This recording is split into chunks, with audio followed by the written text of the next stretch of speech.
children born in slavery, once proud, now brittle and bereft. All the stolen land and stolen years, the stolen hope and borrowed fears, see now how little we have left. So we summon all our ancestors from twilight where the spirit stirs, between what was and what is yet to be. And we call upon their ancient source of joyful and courageous force, and beg that they would rise to set us free. When the factories consume our souls, we're playing parts and digging holes to bury our untamed identity. And the cage is so invisible that every individual thinks this is just the way things have to be. So we summon all our ancestors from twilight where the spirit stirs. Welcome to the Freedom Conversation Podcast. Today marks the second anniversary of this podcast, so I thought we could do something fun, but challenging also. My guests and I will discuss what I will call Christian existentialism, an analysis of our technological age, or simply Christian existentialism 2.0. Many believe we are entering a global biodigital convergence, a merging of man and machine, maybe even by force. The digital ID that is arriving in our world as we speak is a global transhumanist event horizon, in my opinion. So on that cheery note, I would like to welcome my guests today, Brooke DeLorme, Andre Meloche, and W.D. James. If you could introduce yourselves, please. Ladies first, if you don't mind. Hi, David. Thanks so much for having us all here. This is really an interesting topic that you put together. My name is Brooke DeLorme. I write, I make art, and I encountered David somewhat recently, and I'm very impressed with what he's doing here. Thank you. Thank you. So W.D. James, why don't you go next? Yes, thanks, David, for having me on again. It's always nice to talk with you, and now you've introduced me to Brooke and Andre, so it's fantastic. So folks can find my writing on Substack at Philosopher's Holler, and that's me. Cool. Welcome back to my podcast. And Andre, what's up, buddy? You're back again for the fifth time? We're all time back. We're all back with you. Thanks again, David, for inviting me. We've been preparing this show since 3 weeks now. I met WD and Brooke. I was very happy because we had quite a lot of discussion about the show. I think it will be fun, but also educating for all of us. Thanks. Okay, so you've all been on my show before, and I want to thank you very much for taking the time for this episode. And there will likely be a second episode for the viewer to know, and maybe even a third in this short series, because it's a big topic, and we got to build a foundation in order to even begin our podcast roundtable discussion today. So maybe we should discuss Kierkegaard briefly. I encountered his work, his writing at university, not a big deal, say 20 years ago. A few things stuck with me, and really that's the seed of why we're here at all today. He said some things. Let me check my notes quick. Yeah. So there's no way to wade into a topic such as Christian existentialism 2.0. There's no way to just take our time. So we're going to jump into this question that I have, well, which I believe is the core question of the whole thing. What is the paradox of faith? Kierkegaard had a lot to say about it, but maybe we could toss it around a little. Let me ask you this. Is this the question of all questions of what we could call the genre of Christian existentialism? What is paradox of faith? And for the record, we've all brought with us little presentations of different philosophers, like I said in the intro video, Dostoevsky, St. Augustine, and Rudolf Steiner, and Kierkegaard, so we can dig into their ideas too to help us understand this question. What is the paradox of faith? I don't know, because I don't know if I have the faith. Do you guys have the faith, as they say, at all? What do you think? I'll speak to that a little. So first, I think that the reason we have a paradox of faith is, I think it's a modern thing, because in the past, the idea is people were not so submerged in the materialist world, and they actually had more perception. So there was less of a need to make that leap because people actually perceived, and they weren't as blocked from the spiritual world. But the other thing I want to point out early on in this topic is I hear us using the word faith to mean actually three different things. And so one is essentially subscribing to a religion. The other is obedience, which is like the Old Testament faith of Abraham, Isaac, and Job. And then the New Testament faith, we could call active faith, is like you were healed, your faith healed you, or your faith can move mountains. And so those are actually three different ideas of faith. And we need to know which one we're talking about when we talk about it. Whoa, well, there you go. I don't know if Kierkegaard goes deeply into that, but he says you need to have it in order to avoid these two opposing forces of becoming too ethical or civic or rational minded, right? Too political, we could call it, versus this other impulse that humans have is to go the other direction and become more of a hermit, or in your spiritual life. Our life is a spiritual life, whether you want to admit it or not. It's going to lead us places. And so Kierkegaard's thing, and this is just to launch our discussion, his answer to this question of this paradox of faith, this question is, we will go too far in one direction or the other.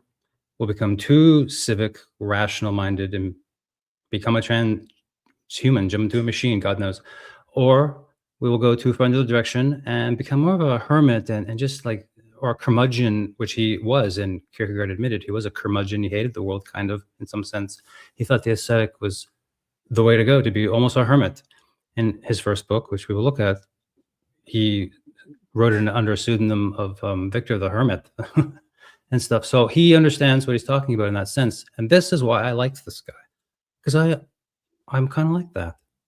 You know, I hate the government. I call myself an anarchist all the time. So this show's not about me. I kind of want to hear your guys' ideas of Kierkegaard's warning that you need the faith to balance you out, so you don't go too far into extremes.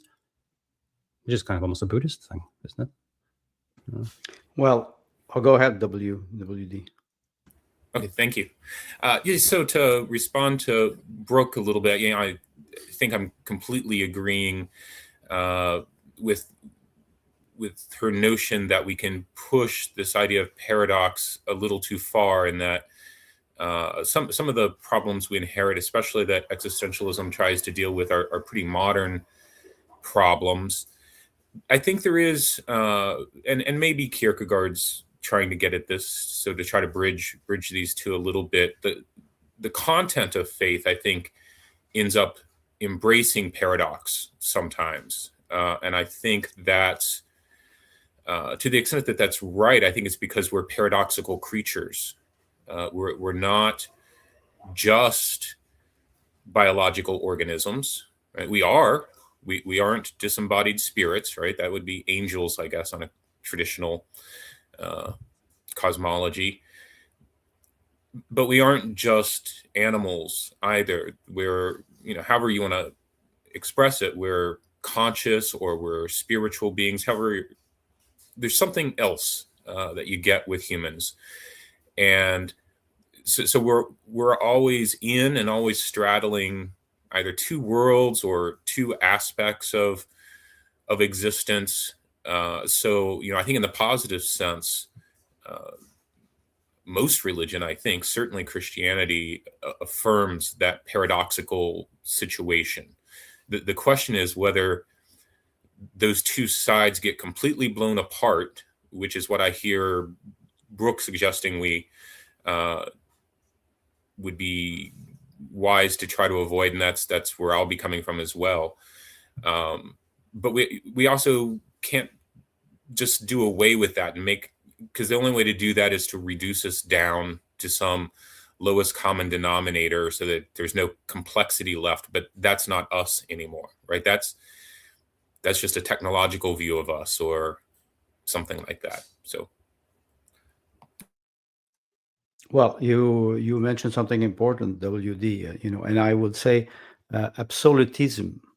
Brooke mentioned the differences of the definition between faith in the Old Testament, in the Bible, and today. Maybe we will touch this. The fact that through time, words they change the signification change, but there's a spirit in the world, the word. When the word is invented or used for the first time, created for the first time, we have this tendency of thinking that it will last forever. That's the first part. The second part, I think Brooke mentioned, or is WD you mentioned, rational and irrational. We are at the same time rational animal or irrational animal, or even the opposite, and rational, meaning that we can be reasonable, but we can be passionate. So that's why we have this tendency to go either further left with, we could associate left with liberalism today. The left is the individual is free to do whatever he wants, or you have the right side of the spectrum where you will be more required to fulfill duties.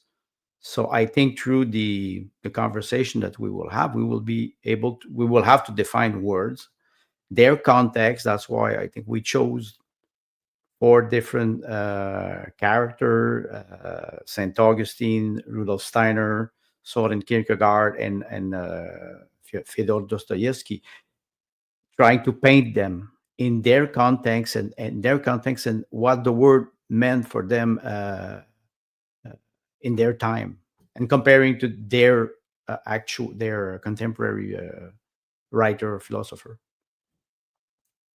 Yep. And as far as existentialism goes, and Kierkegaard and Dostoevsky in particular, that's the industrial era, right? When kings and, were going to the wayside and it was becoming more civil society, whatever you want to call it. So it's an interesting thing because, people like Nietzsche were totally allowed to write things like, I'm the Antichrist, he would say. He wrote a book called Antichrist or whatever. He was what you could call, well, I mean, what am I trying to say here? It was okay to question religion, let's just call it that, during this period, I guess the Enlightenment, whatever. So it's an interesting time, right? He's thinking, that's why Kierkegaard is interesting to me. He's one of the first, what they say the first, to kind of be like, you know what the hell is going on around here? Look at this. An industrial Western society is going on all around me. Machinery and warfare and chaos and ideas are changing. So this is existentialism, isn't it? It's like somehow technology is part of all this whole deal. And now look at our world. Chatbot companions, $25 a month. Or well, you could marry one. Social media has corrupted every human being on the planet, you could say, spiritually in some sense. Do you agree with that? What I just said? What's social media doing? How does this relate to our question, to our world today? Through a spiritual lens. Go ahead, Brooke. I took a long time off from social media, and I'm now essentially back. And I think it is a way to connect to people who become very important to us, and that's the positive side. But everything that we do through social media, we have to essentially try to bring our highest and best, because otherwise it just becomes the worst. So it's like a test at a higher level, because it's very easy for it to devolve. Well, social media are what, 20 years old. It started with, most of it started with a little bit with YouTube, but with Facebook. So I was, you said you took a certain time away from social media. I took 20 years away from social media. I was never on social media. And what happened in 1993, I threw out my TV. I didn't know why at the time. Today I know, but it was like this desire to get away from the mob. And I'm seeing the same tendency. I went back. I went on X and Facebook in 2024 because before that I was mocking social media. I was making fun of it, and Everybody around me, friends, family, they were on social media. We never see you. Of course, I'm not there. I was nowhere. The self did not exist. Myself or my identity does not exist on social media. What I want to say, I will be brief. It's like now that I'm on social media, I see the same tendency that I saw in 1994 with the mainstream media like television. I see that you can get addicted. You can get addicted to anything if you don't have, maybe we will talk about it, homeostasis, a certain balance in your life. It's very powerful. That sometimes it's too powerful. Some people, I forgot who said that. He said the only thing that is not mandatory is a television in every house, and everybody accept it faithfully. And it can become extremely dangerous because we can become addicted to it. We can think that it is reality. It is one part of the reality. Some people, they say it's only virtual. No, it is not. But it is not also the only reality. We have to be able to take some distance. That's why Temperance League, how you were protecting children or people, rating movies 50 years ago. Now you can see everything you want, and it can become dangerous. Yeah. Well, human society depends on good and open discussion between each other. Cancel culture in Canada is very strong. And for the record, Brooke and WD are in the United States. Andre and I are in Canada. And so, wow. Unfortunately for you and me. It's not easy. It's weird what's going on here. But that's part of it. We have to somehow manage this civic. Well, was it my job? Here's a question. Is it my job to save society? Do I have to go vote for somebody to do something? Why can't I just, I don't know, do what I'm doing, which is not causing destruction or harm? And anyway, whatever. Who cares about me? I've gone off my notes. I'll go back to them. Well, Kierkegaard could throw in maybe a third thing if he was alive today. I'll just do it for him. The technological man, woman. That's a third option. You can become too far of the hermit, not care about society, go off the grid, whatever. Or become a hermit and go live in a monastery, be monk, something, right? That's your spiritual destiny. Or because you're going to turn away in disgust at some point. Or you go run for office and become a nuisance. Or the third option now maybe for Kierkegaard is, and this happens without faith, one of these three roads, you will put a chip in your brain. You need faith to not do these things. You're going to go too far. How is the faith? Okay, well, we could talk about old and new. What does the Old Testament say about faith? What is it? And what does the New Testament? I'm going to write it down because I don't know. We got to get through this term. And the next one, what is the self? But yeah, anybody on Old and New Testament definitions of faith? Well, I can just maybe ask a question to WD. You said something important. Are we aware of what is happening? You say, okay, some people, they want to go live in a cavern. They don't want nothing to do with society. Romanticism in 19th century brought the idea of individualism and the concept of, I'm aware, I'm alone in the universe. And I have to ask myself who I am. That's maybe the basic question of philosophy. What would be consciousness today? Maybe because I want to ask W.D. James, because he will talk about St. Augustine. So what was it 1,700 years ago, and what is it today? Because the definition has changed through time. You're a very wise man for steering us in this direction. Over W.D. James, you brought a little slideshow. We're going to throw it to you, buddy. Go ahead. Sure. But the question was, what is consciousness? What would be consciousness for St. Augustine? Yeah. So we will. Well, let me respond to you. I've got a quote here that I was going to. I've got when you're ready for the slide, I'll throw it up. Confessions there. Augustine, first page of this first autobiography in history. He says, he's speaking to God. He says, because you made us with yourself as our goal, and our heart is restless until it rests in you. Right? So Augustine doesn't strike me there as a super alienated person, a person who, like Descartes many centuries later could accept no truth except the truth that he was thinking, and he couldn't be in error about that. Augustine still, although he's having to struggle for it, right? That's why he's writing this confession, which is both the first autobiography and about a 300-page prayer, because he decided to write about himself by speaking to God, right? So I think there is at least an implicit idea of consciousness there, and it's not as I'm an isolated individual in this big hostile universe, and somehow I have to come to grips with that.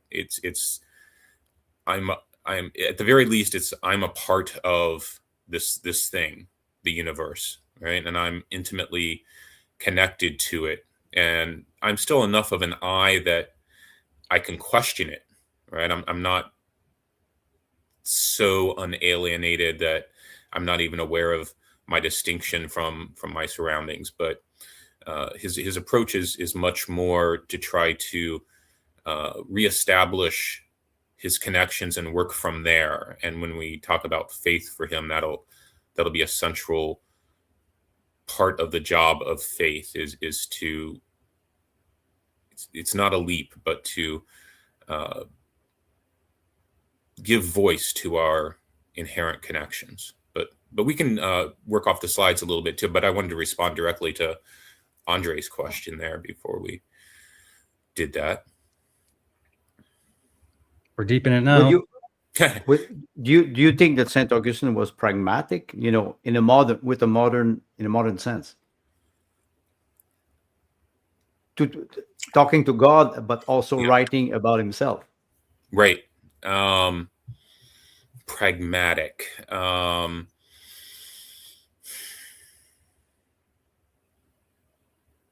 I hadn't thought about whether St. Augustine's a pragmatist. I had been thinking about whether St. Augustine's an existentialist, and he sort of is, and he's sometimes the question was it's not a tricky question. Pragmatism, you say we have to eat, sleep, we have to be surrounded by people. I think Christian at the time were, the context was completely different than today. Today in modernity, we're surrounded by technology. We don't have to eat our house, or it's much more easy. So it was just a question about maybe his context, his historic context.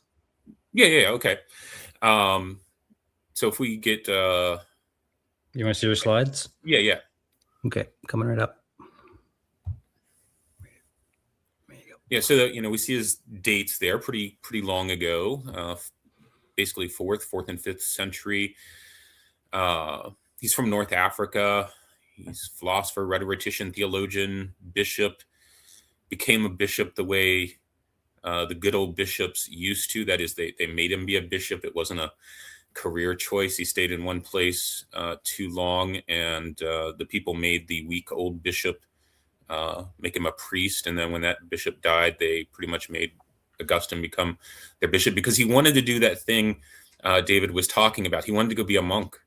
He wanted peace, and he didn't get it, because to be a bishop in North Africa, if we think about the context there, this is sort of the waning days of the Roman Empire. When Augustine's dying, the quote unquote barbarians are pretty much literally at the gates of the city. There isn't much of Rome left. So when he, in terms of administration and this sort of thing, so when he takes the job of bishop, he's both got to lead the local religious community, and he's kind of the only official around. So he also has to decide disputes and these sort of what we would think of as civic matters. So he didn't get his rest. He got a very busy life.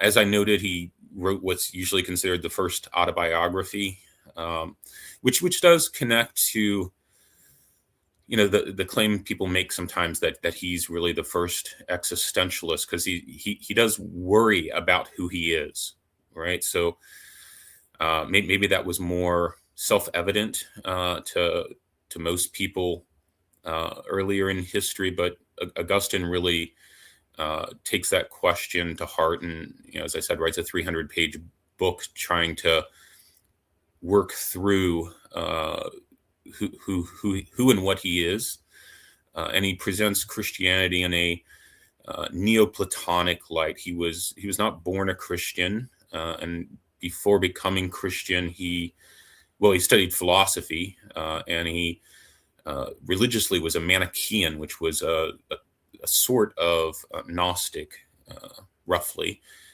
back then, which he eventually rejected, mainly because of its dualism. It saw a strong distinction between good and evil, and saw good and evil principles operative in the universe.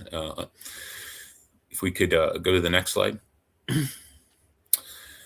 So, to try to get into, what I think are some of the fundamental questions involved in this idea of existentialism or Christian existentialism, typically existentialists have put the idea of the absurd somewhere pretty close to their thought. Somebody like Camus uses that exact word, and by it means something like we're meaning-seeking creatures, and we seek an end, a goal, but the universe as it is doesn't provide that for us. So our condition is one of absurdity. We're not fitted to the world that we in fact live in, and hence it becomes the task of the individual to cope with that, or to find a way to respond to that. In the ancient world, that can come down to the question of faith and reason. Do they hang together, or are they fundamentally opposed, right? And Tertullian he was a little earlier than Augustine, another Christian theologian, though he became a heretic later, is supposedly said, "I believe because it is absurd." It's actually Voltaire who said that. Tertullian said, "I believe because it's impossible." But right, so the idea there is that somehow religious faith is marked off from and distinct from the rest of our nature as rational beings. In response to that, Augustine said, "I believe so that I may understand." Right. So if we see the difference there, right, he's going, no, they go together. It's not either or, it's both and, right? They both have a role, and that's why I chose to talk about Augustine in this little series that we're doing, because I think that is a fundamental insight. Once we accept that either faith and reason don't go together, or that consciousness and nature don't go together, or that body and spirit don't go together, I don't think you can actually ever get those reconnected, which is what modern existentialists spend all their energy trying to do. But I'm skeptical that it can work. So when early Christian types were debating this, and this does come from Tertullian, that they were inheriting two traditions, right? So Christianity is still this kind of new thing, right? It's only a couple centuries, 3 centuries old when Augustine's operating within it and eventually converting and this stuff. And in the Mediterranean world there, so people had an inheritance from Athens, that is philosophy, right? Western rationalism, and the Christians had an inheritance from Judaism, right? So Tertullian famously asked, "What does Athens have to do with Jerusalem?" He's like, "This human wisdom stuff is BS. All you need is God's revelation as given to us through the Bible, right? That's it. And pretty soon, though, that became the minority position, and it became Athens and Jerusalem. And so people like Justin Martyr, who's often considered the first Christian philosopher, said, nope, truth is truth, right? If it's true and it comes from Judaism, it's true. If it's true and it comes from Hellenism, Athens, it's true. You got to figure out how to get them to go together, right? Which he admitted was not super easy. And I think Andre is wanting to jump in there. I just have 2 remarks and 1 question. Quickly, you said Augustine was the first autobiographer. It's quite interesting because he was using the word I, talking to God. The second thing is you mentioned Camus and the Albert Camus and the absurd. There was and toward I believe because it's impossible. I would add, and I would refer to Michael Jones, for example. He's a modern philosopher. I believe because it's impossible to prove the non-existence of God, and this is fundamental. The other thing, the observation, Athens and Jerusalem, or Athens or Jerusalem. Michael Jones is referring to something very interesting in his book, Logos Rising. He's saying Athens, ancient Greek, they had logic, but they didn't have faith. Jerusalem, the Torah or the Judaism has faith, but they don't have logic, and they work together. That's why I like the idea of Athens and Jerusalem.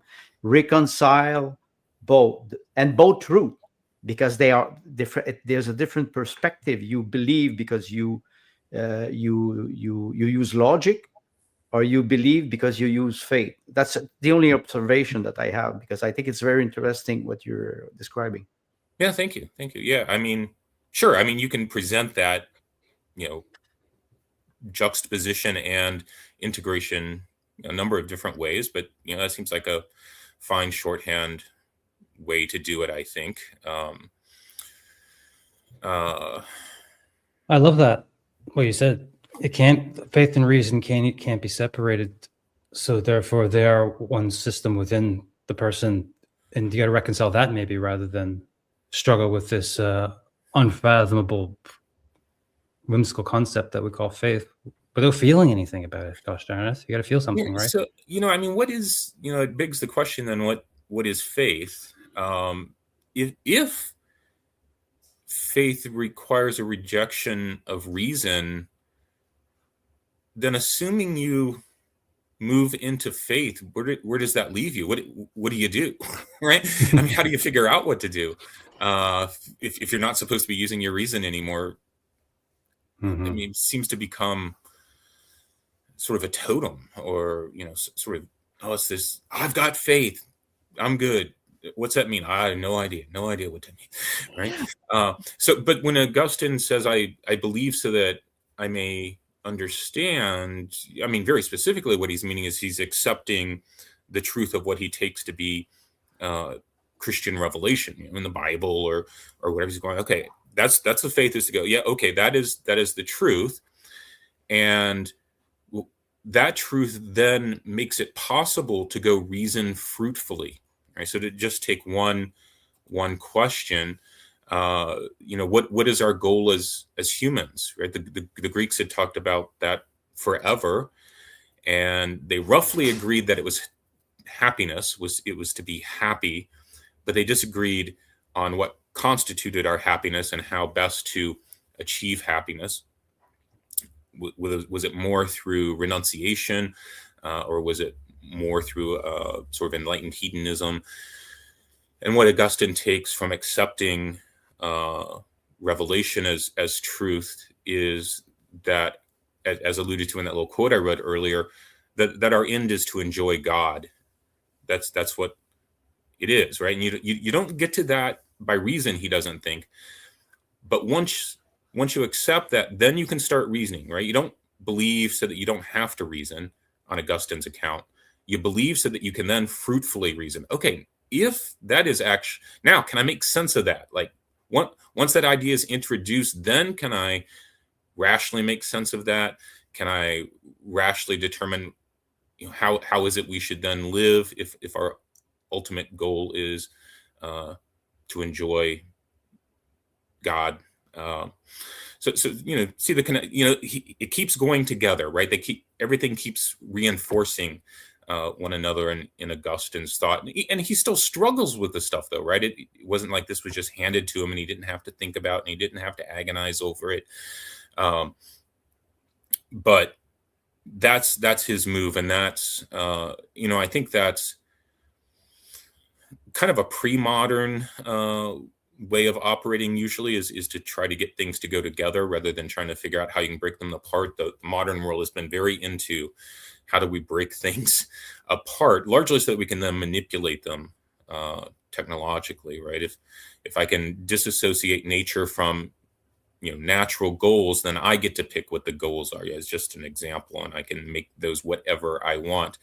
But if we want to advance to the next slide, because I think Brooke had a question. Oh, okay. No, you mostly spoke about it. It was this idea of, I believe so that I might understand, which to me points to this later concept, which I call Goethean, but it's that if we want to actually understand anything, meaning have reason, then we have to start with this openness to it, like that belief towards it. That's it. Yeah, I think the fundamental intuition or insight there is pretty similar. Tolstoy later makes a very explicit argument along those lines as well.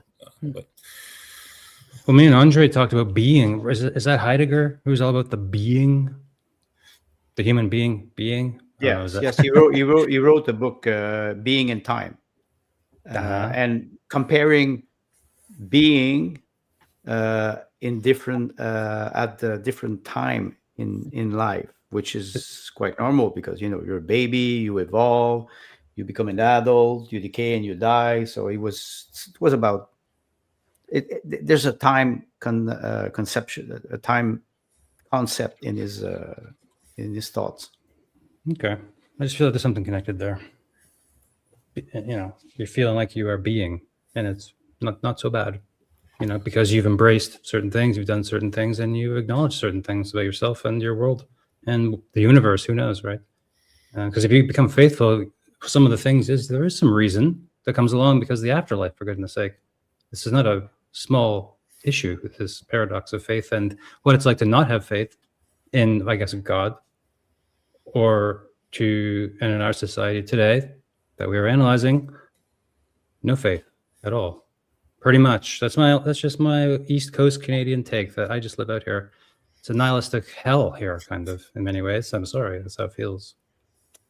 So let's take St. Augustine through a time machine, WD. And actually this one last question, then we'll move over to Dostoevsky maybe, then we'll really go have some excitement there. Oh my goodness. To really take a more societal approach, get away from the individual, but we still have to address this concept of the self. Maybe we'll throw this one over to Andre, maybe. So let's say St. Augustine arrives from his time machine, and where do we take him? What does he say? To the United Nations? Let's take him there. What does he say? What does he think? Go ahead. A digital ID is coming to Europe. Okay, take it away. Yeah. So if I could say one more little bit about Augustine. Okay. So, he accepted then that ultimately his identity was image of God, created by God, which makes him brother or sister or whatever to the rest of creation. So he gets this very organic, we might say, or holistic, fundamental picture going that he then wants to interpret other things through that. So you ask about digital ID. Well, certainly that has to do with our identity, and Augustine was quite interested in our identity. That I'm number whatever or barcode whatever doesn't seem quite on the level of my identity as image of God. Seems like a whole different level of worry there. But I think what Augustine would see, he was pretty good at being paranoid when it came to social life and how humans actually operate with one another. And he coined this phrase, which I love, libido dominandi. Libido, like sexual lust for domination, right? There you go. I just got the book. Right. And he thought that,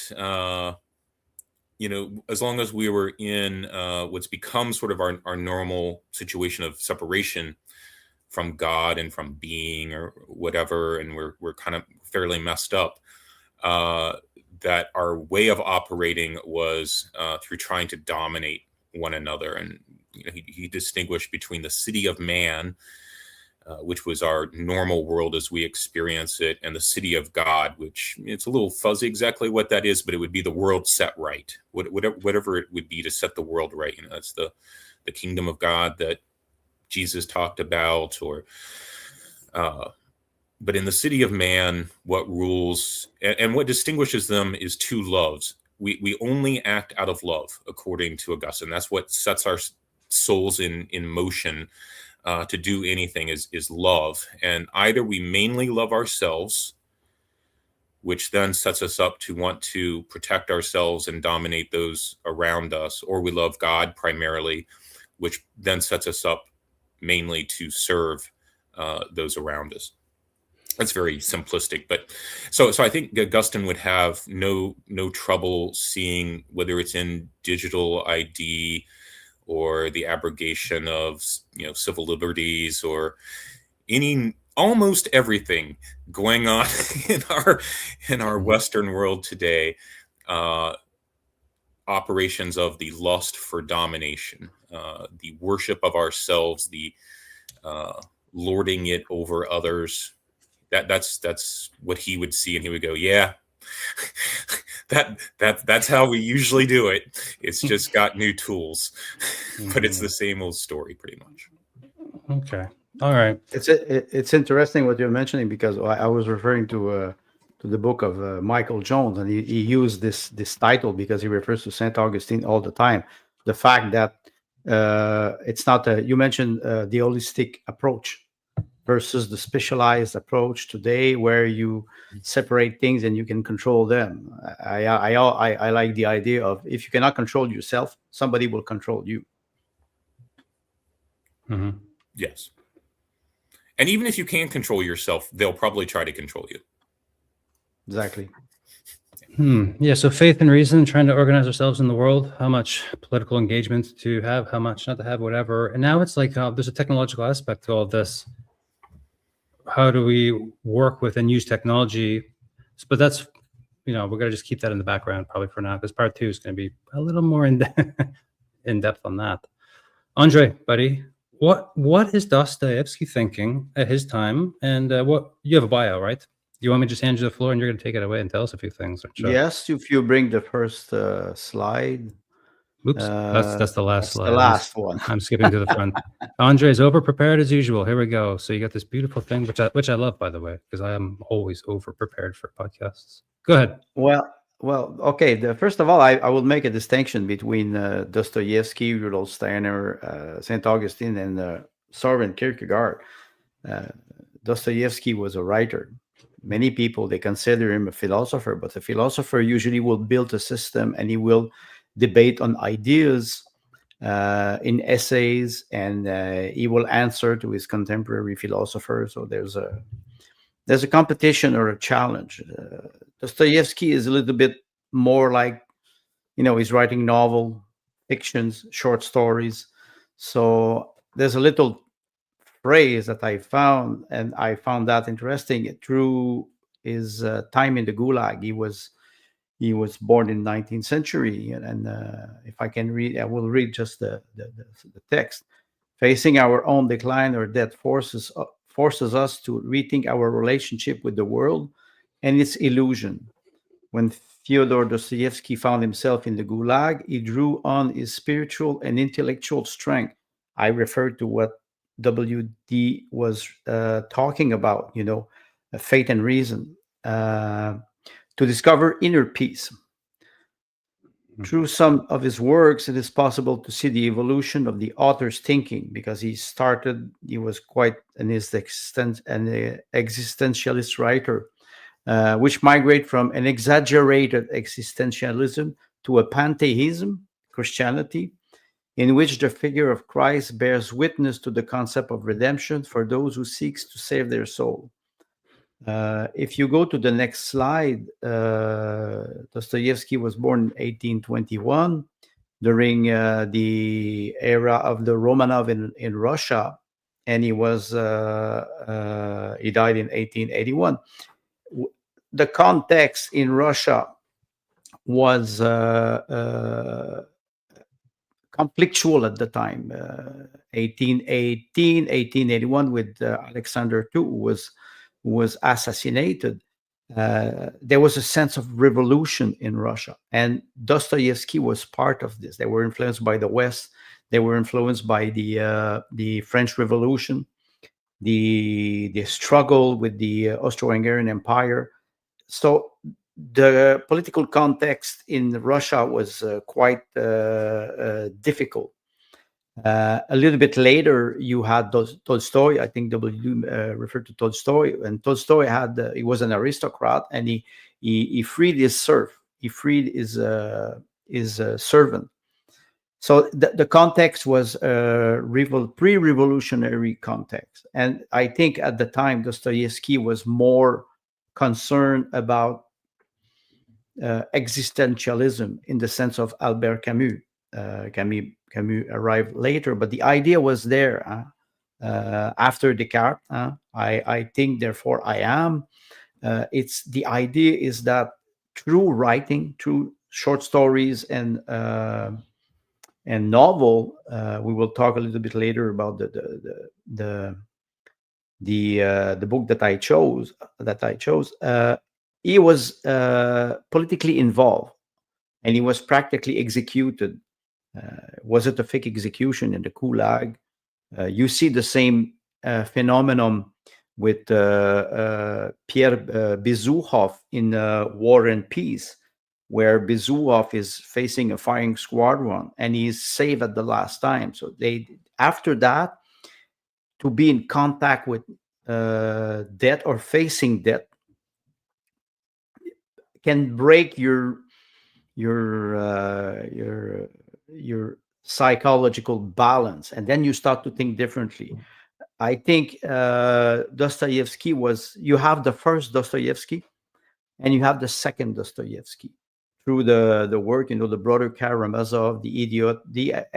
I chose those 4 books because you see an evolution in the thinking of Dostoevsky from the Brother Karamazov, which is quite materialistic world and a conflictual world and a family, through The Idiot, the Gambler, which now you have to balance yourself between good and evil. You always deal with the devil, or you deal with God. I can refer to Goethe and Faust.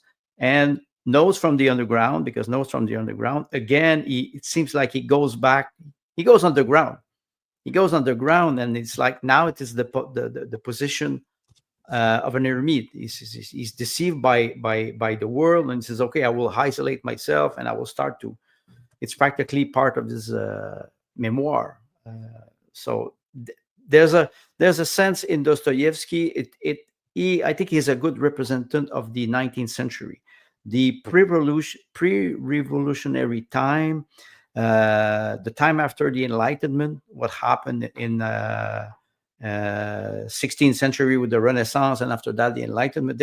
There was a sense of modernism that caught Dostoevsky in his path, and he was asking himself why many people consider him a philosopher. It is because he's asking the question, who I am, what is God, or who is God, does God exist, through his book. But it's always his character who's asking those questions. It's not a pure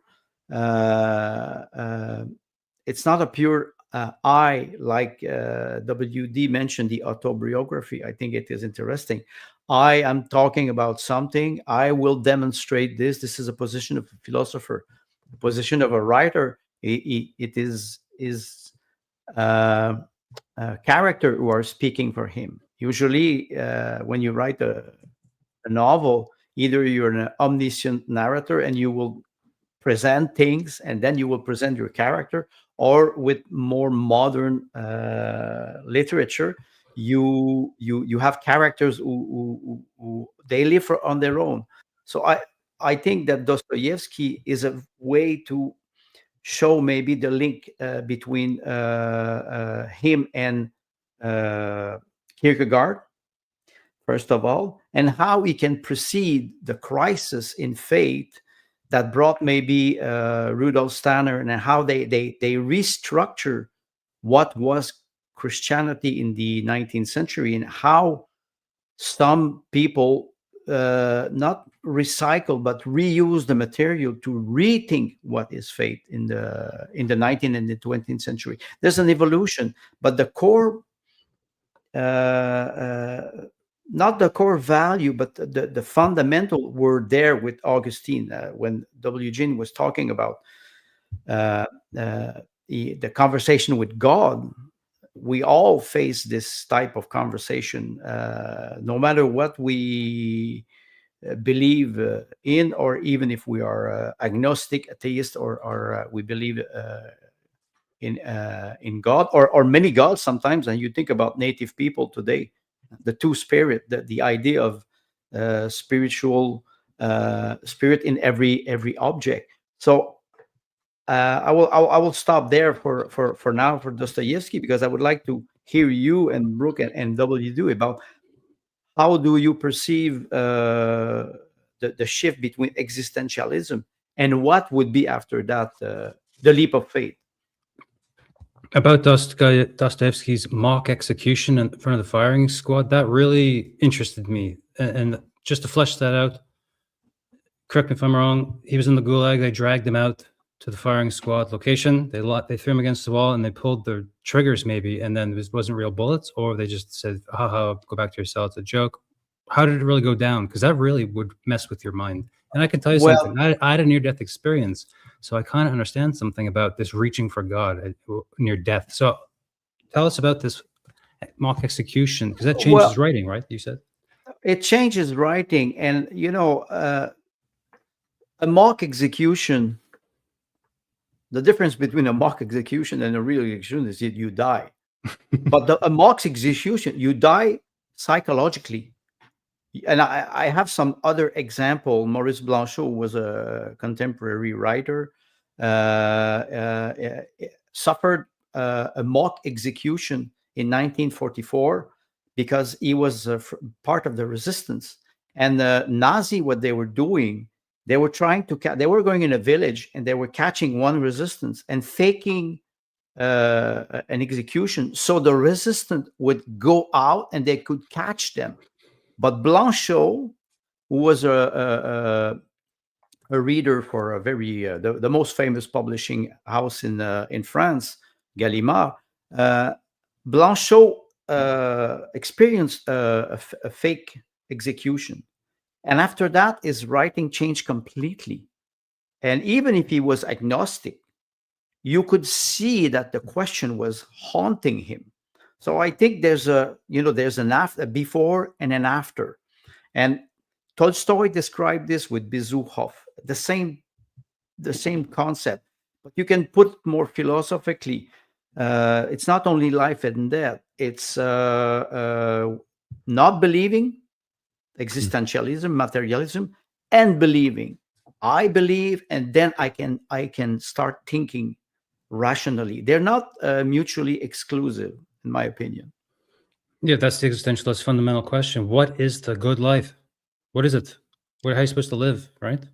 And then well, in that moment, he's probably like, well, now that is a question, isn't it? If you ask Jeff Bezos or Bill Gates or Mark Zuckerberg, the good life is having a $600 million yacht on the Riviera. We don't have the same conception that this is this is a real question. There's some people who will be stuck in materialism completely. They cannot get out of it. And then they cannot think because they're blind by this materialism. Detaching yourself from day-to-day life doesn't mean that you will go live in a cavern.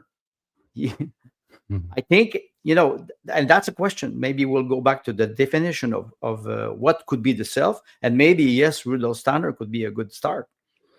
Here's a photograph of this dashing tall drink of water here. Rudolf Steiner. Wow. I've been to one of his places, and I'll show a photo later, in Switzerland.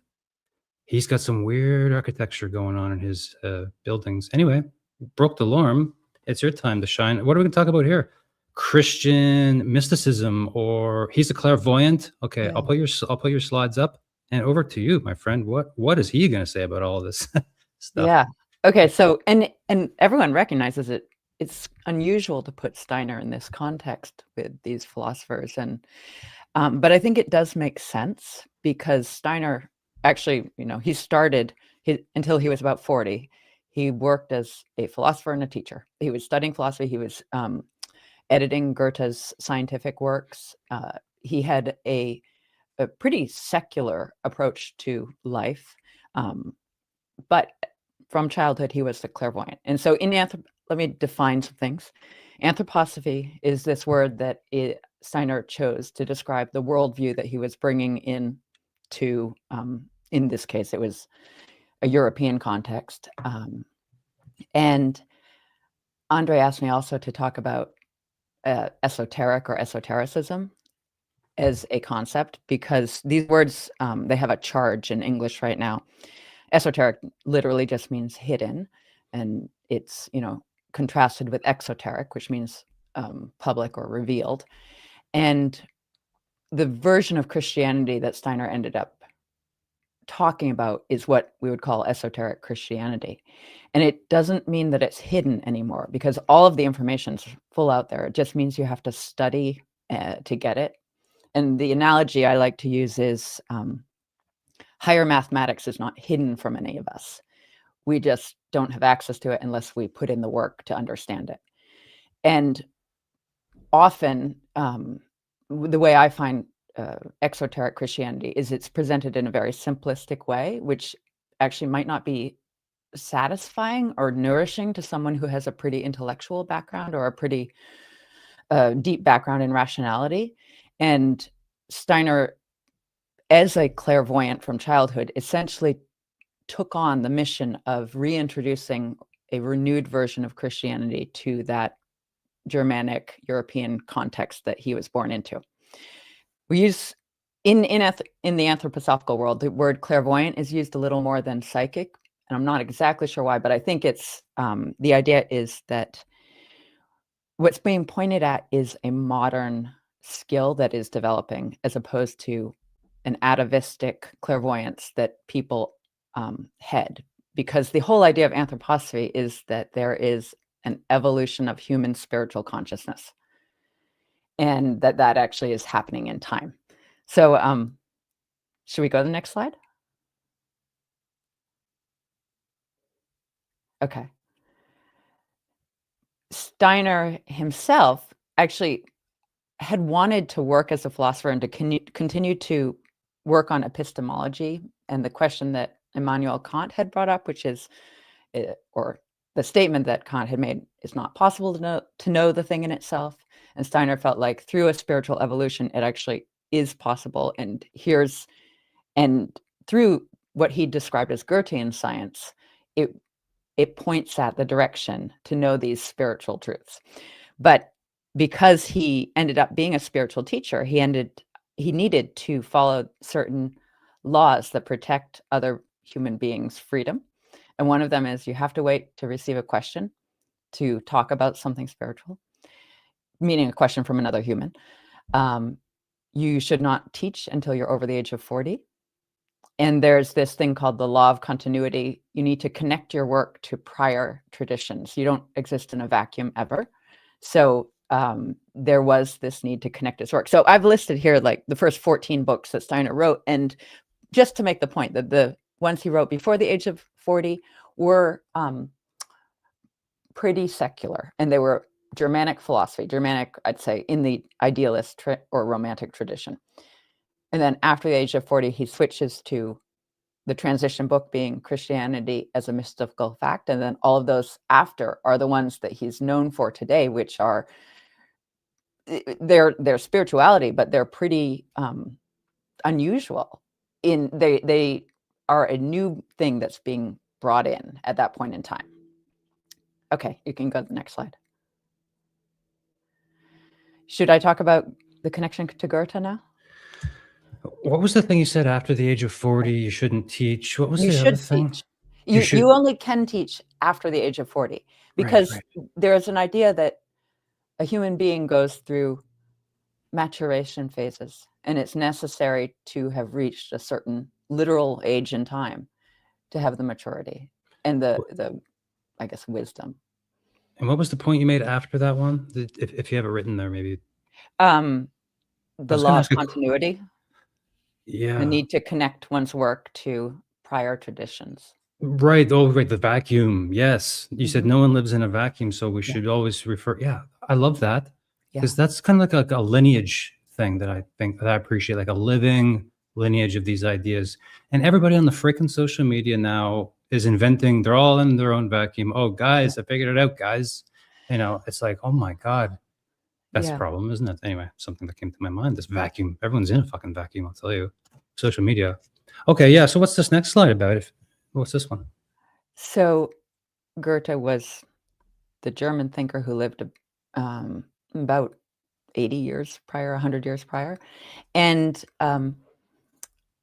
Steiner was saying that Goethe had pointed at this holistic way of dealing with the world that incorporated rationalism and science and art and religion or spirituality in a unified way that allowed this modern human being to have an engagement with the world. So Goethe's like pre-phenomenological interpretation of the world, and it's all about this essentially, I can observe the world and the world will provide me with information that is true as long as I'm objective and loving in my observation, which is why it ties to the St. Augustine quote about, I believe so that I can understand. It's that same idea, that same lineage of idea.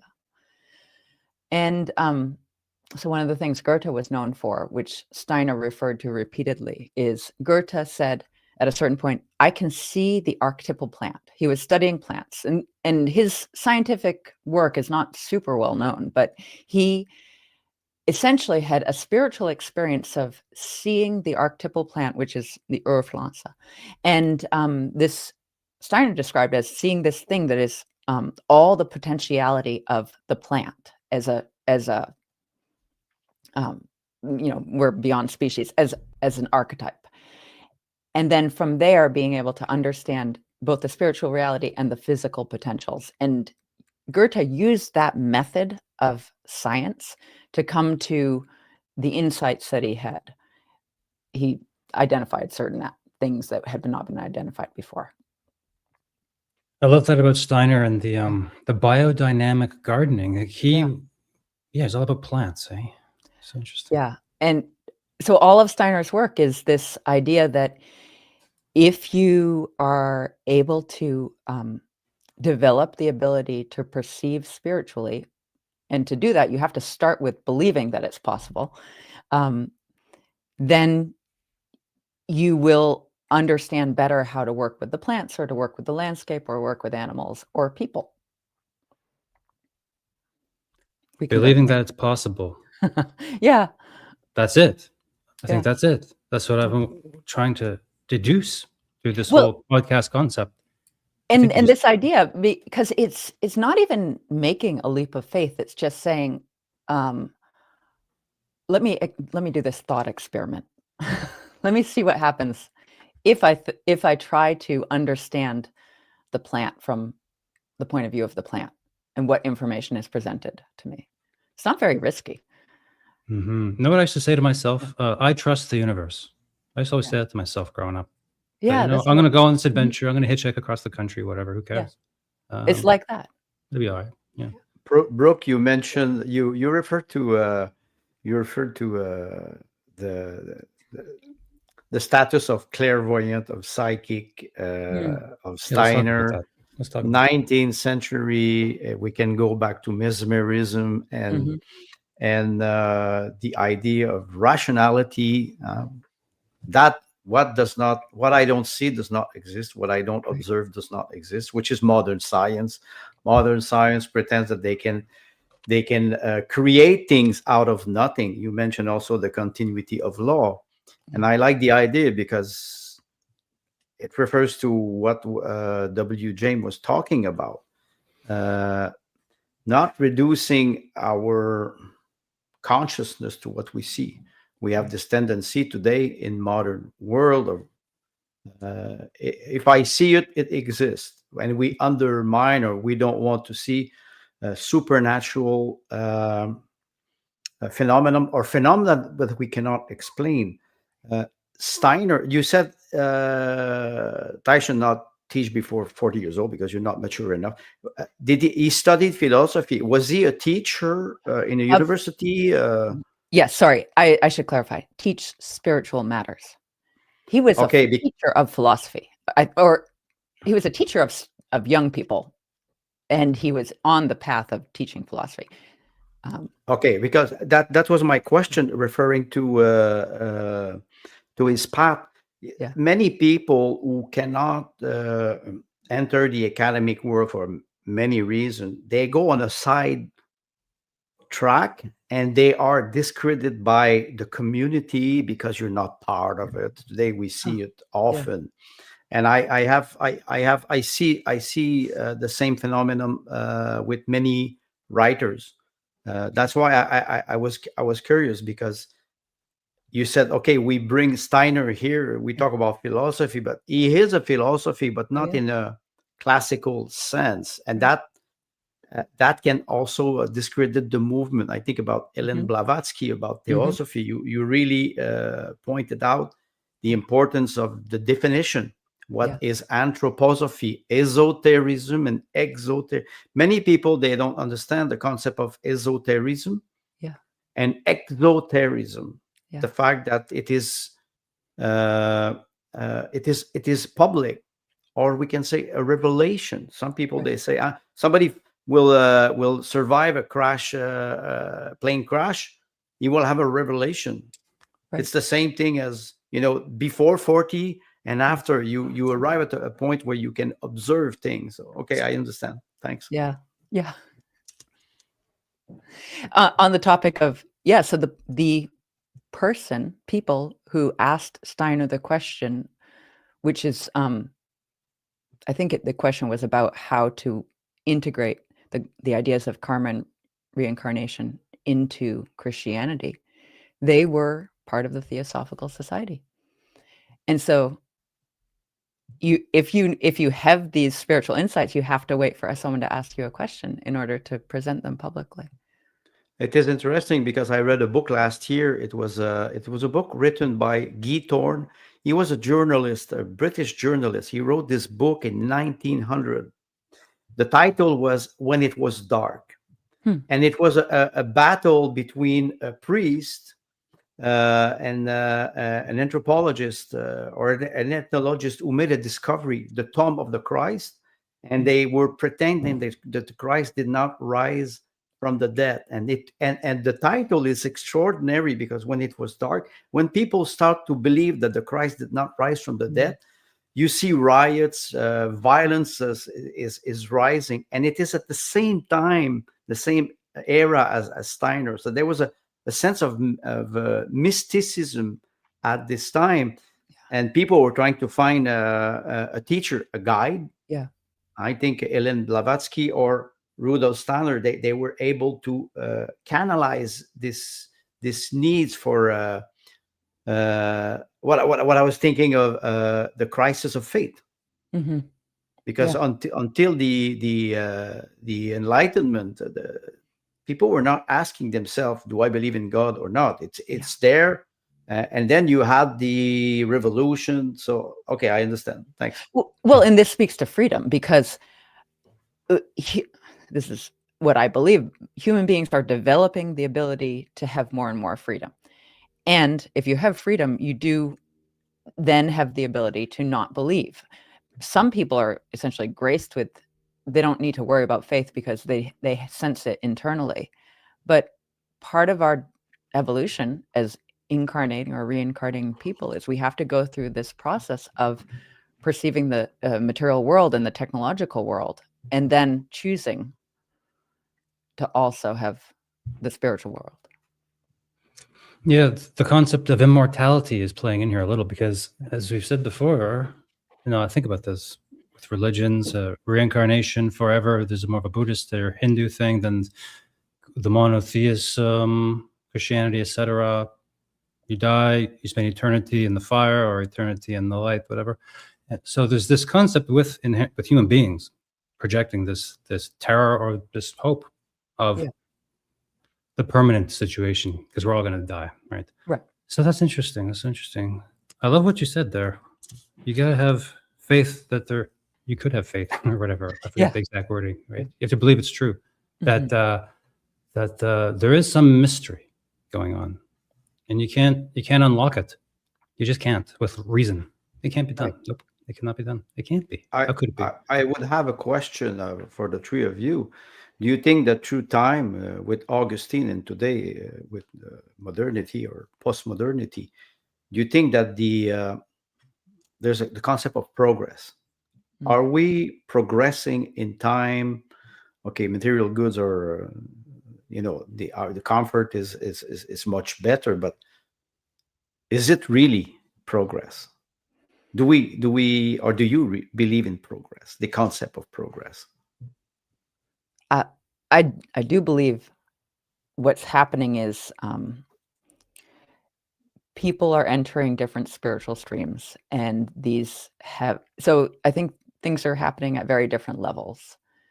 And some people are experiencing the world as the materialist technological world, and some people are, still they still experience the dream world, and others have decided to come to this new, I'm awake, fully day awake, but I'm choosing through my own free will to explore the spiritual world while recognizing the material world. Mm-hmm. Yeah, there's something going on in these religions, and I'm not going to bring in Tolkien, but even in Lord of the Rings, there's this encoded thing about immortality, that this world is not our home. It's just not. This body's not our home. Nothing. I mean, maybe it is. Maybe I'm sound like a Buddhist. It implies what WD was talking about with the conversation between Augustine and God. Yeah, go for it, WD. If you talk to God, or you speak to God, or you have a conversation with him, it's because you imagine that he exists, and maybe he is hearing you. Over to you, WD James. Give us your take. The progress question Andre posed. I'm much more of a catastrophist, I suppose. That is, I don't see progress going on through the modern world. I see the greatest civilizational catastrophe that ever happened to anyone. So that makes me a bummer in this context. Not really, though. In the face of insurmountable odds, no problem, right? No problem. But the faith, the night of faith. Maybe that's for later, but please continue your thought. Yeah, so just, I think basically everyone had probably a more innate or natural connection with spiritual insight prior to the modern world. It didn't need to be esoteric, probably, right? It's just, people out in the woods had it, people in the village had it. Maybe that's a bit romantic, I don't know. But yeah, it seems like the modern world is, it's built on intentionally destroying that, right? That's my perspective. It's not accidental. If you someone like Thomas Hobbes at the beginning of modern political thought quite directly set about to destroy, in his case, Aristotelian thought, which was another version of holding these things together and holding in natural purposes and natural law, these sort of things. It wasn't like he forgot about Aristotle. He knew Aristotle, and he knew Aristotle had to be destroyed if the modern world, in his case, developing the idea of the sovereign state, was going to be opened up philosophically so that humans could exert power how they chose. That much of the philosophical tradition had to be destroyed, and it was. And this is one-sided. I'm not actually this gloomy. Probably there are bright spots in the modern world for sure. And either way, that's where we are. There, or post-modern, whatever you want to call it, but that's where we are, and that's where we have to act from. But I don't feel like I'm on the if historical existence is like this, and oh man, it's like right next to heaven. I'm not feeling it. I'm not. Yeah, we modern Westerners, we're right. People could feel that in the 19th century still, right? When they went and conquered the entire world and had their industrialists. It was possible to believe, oh, this is the epitome of human existence. I just don't think it's possible to believe that after the 20th century. And you probably shouldn't have believed it in the 19th century. But I don't believe it anymore. So I think we've got a lot more recovering to do than progressing to do. You evoke Hobbes, and you said he surely knew Aristotle, and I would say, know your enemy. So Hobbes, in a sense, like you said, the modern world wants us to disconnect ourselves from our soul, quote unquote, because many people will say the soul does not exist, and I will say, okay, prove that it does not exist. A rational position is at least to try to prove that it does not exist. I don't see modern science trying to prove that life does not exist after death, especially with the concept of near-death experience. Or David talks often about his experience, what he experienced last year, what he suffered last year, and how it changed his perception of reality. Modern science doesn't want to see this today. No. I put that picture on the screen. Sorry to just throw it in there while we're talking about. Didn't Hobbes write a book called Leviathan? Yeah, absolutely. That's the guy. Yeah. That's a perfect segue to maybe our getting close to a wrap up and a precursor to next time, which we're still formulating the part two to this. How have we covered all of our topics? Have we kind of come to an understanding that maybe, yes, evolution of consciousness could be going on, and sure, why not? When Brooke mentioned the continuity of law and that we do not live in a vacuum, I found that very interesting and very reassuring, because we can refer to the past. When the modern society wants to disconnect ourselves from the history, it doesn't mean that we will worship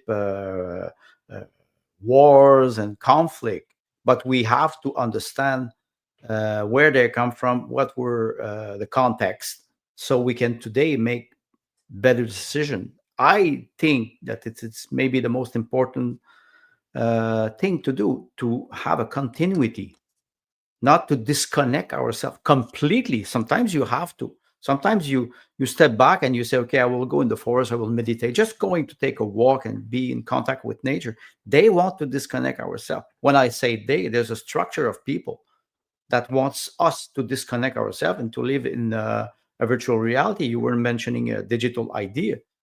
They want us to disconnect ourselves and to prove that we exist through a modern way of controlling people. That could be maybe what Hobbes was not advocating for, but maybe he was sensing it, like Haddock of Slay, or this type of this line of thinking with Malthusianism, Eugenism, the movement that we go toward transhumanism. It is we cannot get out of it. Some people, they say, capitalism doesn't work. We need more capitalism. Something that does not work. I think it was Einstein was saying, okay, only fools are using the same process and expecting a different outcome. It's change your recipe if it doesn't work. And we also are. So again, as I referenced, I believe in reincarnation. I think unless things get more challenging, we aren't actually learning. Exactly. So, what is the good life? For me, it is learning. Yeah, and like Dostoevsky, everyone in the Western world faces now some sort of, should I even use the term? Imprisonment. We won't call it execution. We'll call it imprisonment in the gulag of the New World Order. Yeah, the gulag, exactly. And instead of having a firing squadron in front they of you, threaten your family and your life and everything else. You have doctors with syringe. Exactly. You do what you're told, and that's it. Yeah, and that's it. Or you lose your livelihood and maybe your life. A lot of people lost their jobs during all this stuff that happened in 2020, and anyway, side issue. But on the topic of Leviathan, I think of this as a government, of a global system. Well, more a hydra of many heads coming for everything right now. So I'm with WD James, I'm with him, but I'm also with Brooke because, sure, I think there's room for evolution of consciousness, and this is a big friggin' universe, and we don't know much about it. And things are going on, and Jesus' return could somehow be equated there. Something's changing, something's happening, something's cooking. Maybe something's going to happen, right? We don't know how this mystery works. This absurd, cold universe that we live in, that we face in the existential journey. I would have a question for Brooke and WG James, because they are in the States and we are in Canada. Send help, please. How did you live or experience what happened during the COVID mandate, or because here in Quebec we had curfew before Christmas? 8:30 p.m. every day for months. And you could be fined $5,000. Your neighbor could call the police and denounce you because you have more than 6 people in your house. How did it happen for you? You're in Maine, and WD's in Kentucky. Yeah. How it was? Because here in Canada it was awful. WD, go ahead. Sure. I think it depended a lot where you were. My sense is if you were on either of the coasts, it was probably closer to what you experienced in Canada. And if you were in the middle or south, it was probably less insane. Or at least you got through the insanity much quicker. If I remember right, it was by the fall of 2020, DeSantis said, Florida's open, come party, roughly. Whereas, a couple years later, Massachusetts, I'm sure, was still heavily locked down. So I think it varied a lot. I mean, it varied a lot. I was mostly in Maine then. I'm in New Hampshire now, but in 2021, in September, we took a road trip. I built a camper van and took a road trip out to Idaho because I wanted to see what it was actually like in the different parts of the country. And out west, of course, it was easier, but it really was an urban-rural split. And we didn't even go into cities. But if we went into like a more affluent town, of course, it was much more, there were more masks, let's say. And on the way back, I realized that Portsmouth, New Hampshire was one of the most kind of open and normal situations that we went to in that entire trip. We didn't go down south. We were more on the northern side. But we didn't have the fines that you had. That's really hard to, I feel a lot of. And how do you feel to have a dystopian neighbor like this as an American? I don't know how it happened there, because it seems like Canadians had all the same, prior to 2020, it felt like Canadians had all the same values. Fabian socialists, they specialize in propaganda. They specialize in a slow drip of propaganda over time, and it's been a long time.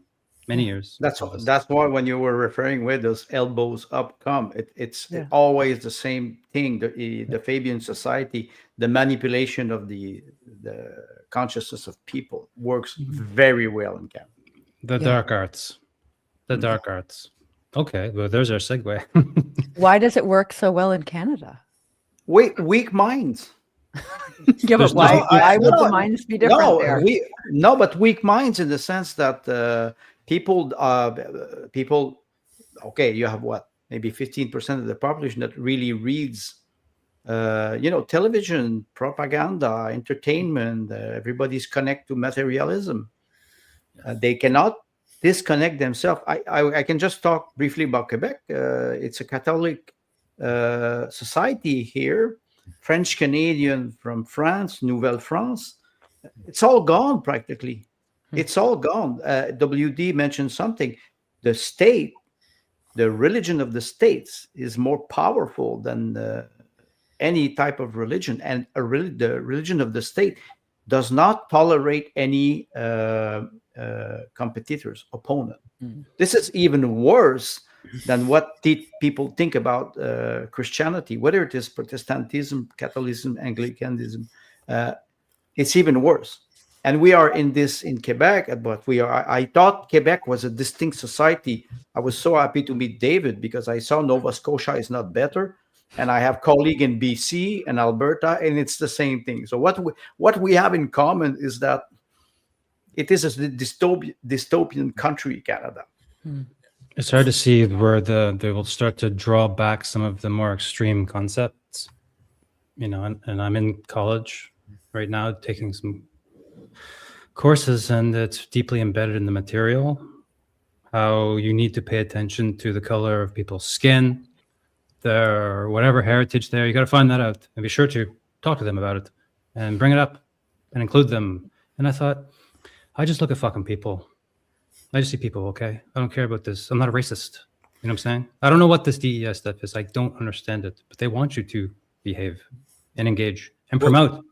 Oh, yes. Go ahead. Yeah, back to, what we experienced during 2020 and how, Brooke pointed out rural, urban, out, at least in the States here, that was a real divide. But university, not, right? Everything was flipped from if you believed the propaganda, like the old propaganda, not the new propaganda. If you believe the old propaganda, it should have been everything should have been most questioned, right? In universities. And it should have been the people with the most degrees who were raising the most questions. But at least in my experience, for the most part, the universities loved going along with COVID with the propaganda. You better not voice a different opinion within a university about COVID or what you need to do in response to it. And I'm pretty sure that worked out across the states. I think that it was the more educated who were most likely to go whole hog on accepting the narrative and enjoying imposing consequences on their neighbors.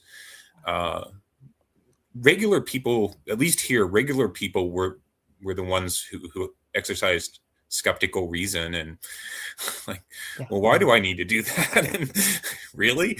Well, let's just try a different way. Oh, that works. Cool. So that was, wow, man, the stuff we learned and have continued to learn, the past 5 years.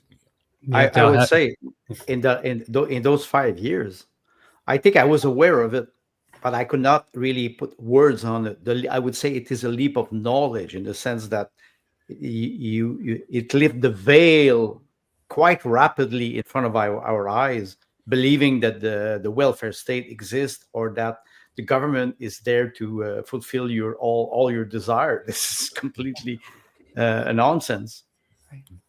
It was a public health threat, Andre. To not participate and to question those things and to question the science meant that you're spreading diseases around. Very uncomfortable concept for me to live with in this country, that I'm a disease spreader and I'm going to hurt people's children and their grandmother just for my fucking existence. Because I didn't want to wear a mask, a T-shirt over my face. It didn't even do anything. The former Prime Minister of Canada, Justin Trudeau, and when he was saying you have to believe in science. First of all, he's not the most intelligent man on the planet, but I wanted to say, first of all, it's the new religion. It is what science is a belief. Yeah, I know. Immediately he blew up. But many people fell for it. Yeah. Well, we should come in for a landing, folks. It's been an hour and a half, and that was kind of where our max. I think it would take that long, maybe, and we did take that long. Part 2. Poof. What can we say in way of wrap up of this episode? Because we're going to talk about, well, Luciferianism next time, aren't we? The other end of this fucking spectrum that we're dealing with. We're trying to see the light here, the faith, the way forward for humanity somehow, for our technological age. And I think that we got somewhere, actually, in my opinion. I learned a lot here. So we have to know our enemy also in a spiritual war, if that's indeed what was happening. And I believe it is a spiritual war, period, of our history. Somehow technology is part of it, all to be addressed next time. Final thoughts, anybody? And I have a video for an outro video also. Go ahead, anybody. Brooke? No, I thank you for putting this together. It's really nice to talk to you all. It was a great conversation. Okay, cool. We'll wrap it up then. I do agree. Until next week. Yeah, cool. So we'll do it next Sunday? Yeah. Same time? Okay, cool. Good. So yeah, we'll try to juxtapose with some of the things, maybe we won't go too dark into the dark stuff, but there's things going on maybe to be aware of, to watch out for, around technology maybe and other things. And we'll look closer at what we may mean by spiritual war.